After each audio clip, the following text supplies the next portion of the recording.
It's that special time of the year, when the scrape of autumn leaves on the concrete reminds you that the barrier between the spirit world and our own has become more porous. Here at Tanuki Games, we'll be releasing a new video every week in celebration of the macabre, weird, or downright strange. From goofy to eerie, Spooky Tanuki Games has you covered for the entire month of October. The theme for this year is something that all gamers fear, their stockpile of unplayed games. That's right, this year's terrifying topic is Tales from the Backlog. Let's take a look at this week's fright-filled feature, shall we? Okay, let's play some video games.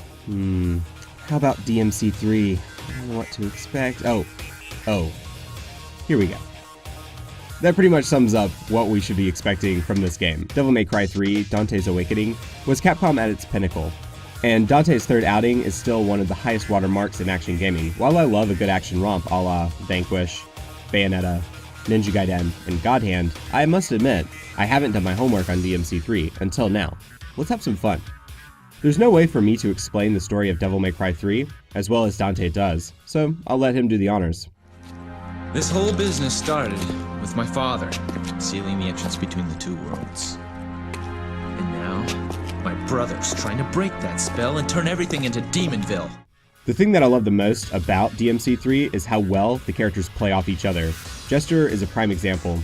He does this whole Three Stooges shtick that is genuinely hilarious.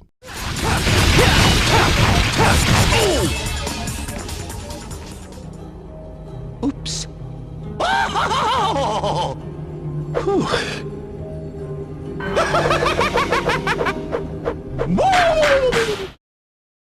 However, it's when he and Dante share the screen where the magic happens. Zip it, or I'll pierce that big nose. That could be a problem. Each of the characters seems self-aware, and yet it feels like everyone is just having way too much fun. Dante has some excellent one-liners. I can now see why fans so bitterly complained about the reboot of the franchise some years later. Thank goodness we got the old Dante back. I don't think we realized how much the medium needed dad jokes.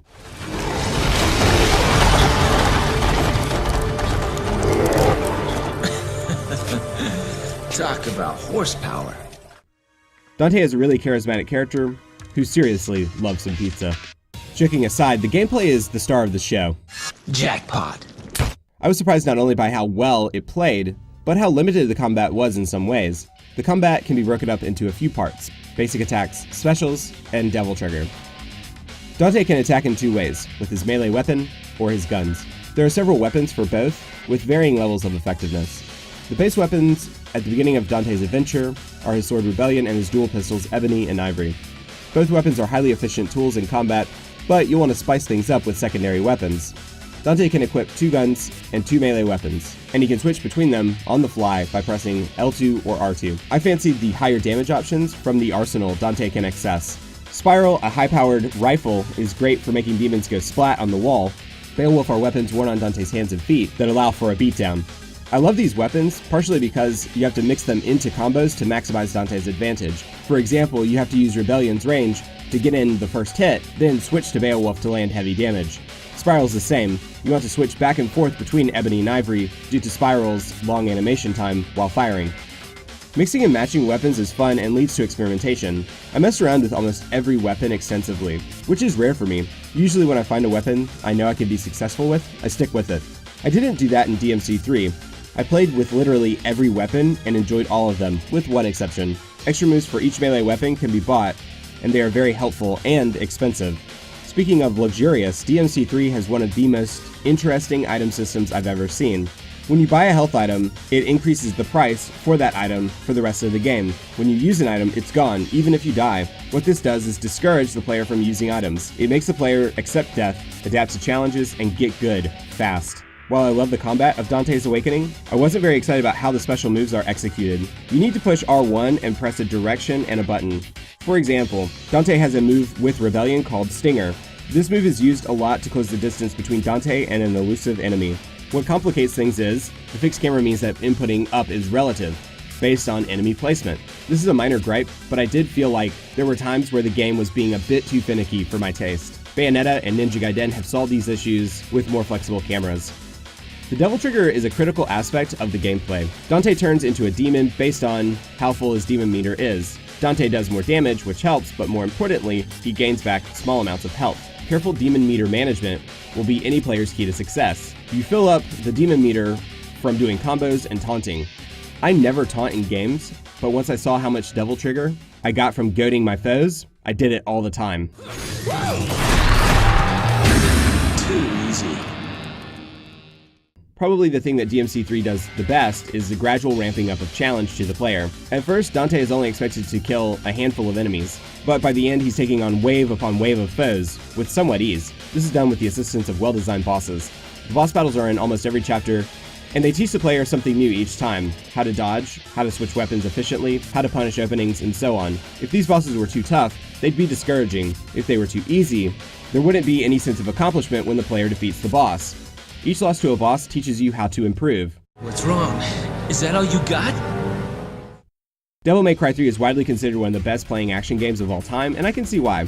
While I prefer Ryu Hayabusa, I'm appreciative of the game and what it's done for action gaming. Even more so, I appreciate how much the game influenced Bayonetta, and it was nice to see where the seeds were sown for everyone's favorite gun-wielding witch.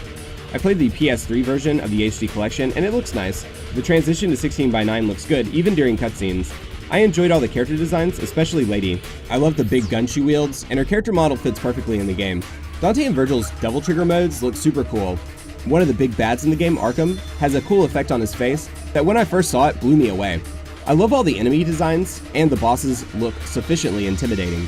Enemies mostly follow a ghoulish or specter design. I would have thought that enemies would be more of a creature feature vibe, but there's a good level of variety. The choreography in Devil May Cry 3 is amazing. Over the Top doesn't even begin to describe some of the cutscenes. It's ridiculous, irreverent, and most importantly, fun. If anything, it feels like everyone's having a little too much fun. My favorite visual touch is at the beginning of each chapter cutscene. There's always a chapter number hidden somewhere in the movie. At first, they're obvious, but towards the end, they're pretty well hidden. For all the accolades I can give Devil May Cry 3 Dante's Awakening, I am disappointed by the reused assets and backtracking. There are some amazing looking sets, but there's a lot of reused environments. Occasionally the assets are recontextualized or reconfigured in a way that's interesting, but most of the time you're just running through the same hallway over and over. Some of the level designs just seem purposely obtuse. You won't know where to go, and the game doesn't give the player much direction. This is how a lot of old school Capcom games function, and it's pretty annoying. Take this room for example. It looks like a dead end, but it isn't. This kind of thing just feels cheap and intentionally misleading. For all the recycled sets you run through, DMC3 is still an impressive looking game. The sound is quite sophisticated for a PS2 game. Probably the best part of the sound design are the discrete differences in sound between enemies. This is especially true with enemies who launch projectiles. There's always some sort of auditory feedback for the player to respond to even if the foe is off screen. I love the sound of Dante's sword slicing through the demon world as well. Some of the ghoulish sounds enemies make are honestly pretty frightening and distinct. You'll always know what enemy you're facing even if you don't see them. Overall, this is excellent sound design that is smart with no wasted energy.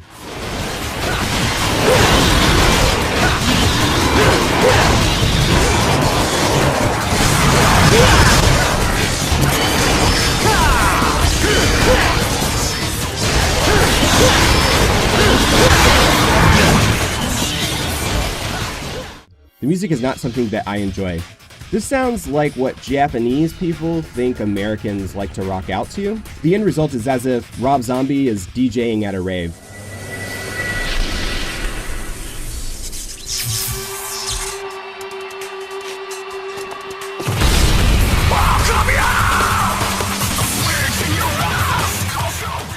The music suits the game, but out of context, it isn't great.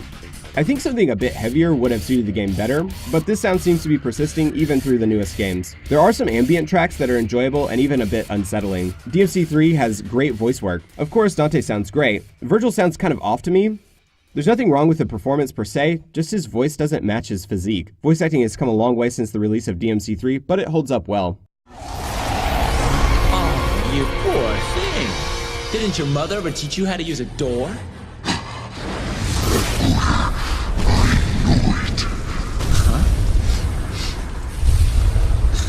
Give me a break. Tell you what, next time I'll try and wear some cologne, okay? You can pick up the Devil May Cry HD collection for about $10 on the PS3 and Xbox 360. The PS4 and Xbox One version is about $20. The only difference I can see is the PS3 version is 720p and the PS4 version is 1080p. At least that's all I can see as the variance. It took me about 14 hours to complete the game on normal. The difficulty in Devil May Cry 3 Dante's Awakening is fairly high, but it isn't unfair. DMC 3 expects you to improve, but it does so as it teaches you how to improve. If you want a greater challenge, there's plenty left, with greater difficulties as well as Virgil being a playable character. I'm sure you have time for one more game, right? Devil May Cry 3's history is a mixed bag. I played the original and the second game when they came out, and I didn't feel much need to play the third game at the time. I had Ninja Gaiden, and I didn't see why I'd go back to DMC. Quite frankly, at first, I didn't give a damn. Now playing the game more than 15 years after its release, I can see why so many gamers can't get over DMC and why the fan reaction was disproportionately negative when the reboot took Dante's character in a new direction.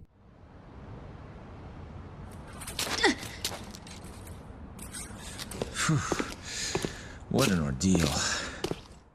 I can say that I'm officially hyped for DMC 5, and I think I need to hunt down a copy of Devil May Cry 4 soon. This is Zach with Spooky Tanuki Games. I'd like to thank you for watching my video.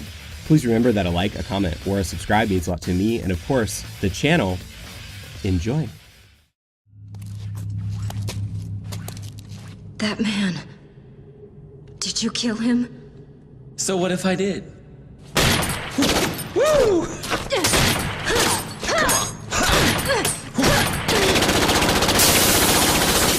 Ooh, I love a fast woman.